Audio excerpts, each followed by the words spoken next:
समुद्र ना हूँ अनंत। समुद्र लक्ष्मी बाहरी अमृत भी बाहरी। मुझे आपण को समुद्र बाहर गोटे सुंदर जिनसर कथा कहि जहाँ आम पूजा पर्वपर्वाणी व्यवहार करें शंख। आम हिंदू धर्म रे सनातन संस्कृति रे शंख को एक वाद्य बोली विचार करा जाए। व्यवहार भेद शंख हूँ दी प्रकार, गोटे है बादन शंख आ गोटे है पूजा शंख। एवं आकार दृष्टि शंख दी प्रकार, गोटे है दक्षिणावर्त शंख आ गोटे है वामावर्त शंख। मुझे को शंखर महात्मा संपर्क में टिके सूचना दूची।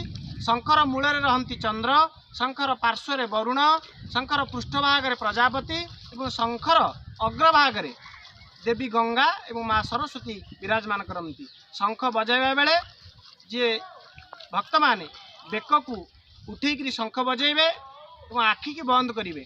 शंख स्वन एपरी स्वन जहाँ घरे प्रत्यय शंख बाजे आध्यात्मिक, आधिभौतिक, आधिदैविक ताप नष्ट होता है। जय जगन्नाथ, जय जगन्नाथ, जय जगन्नाथ।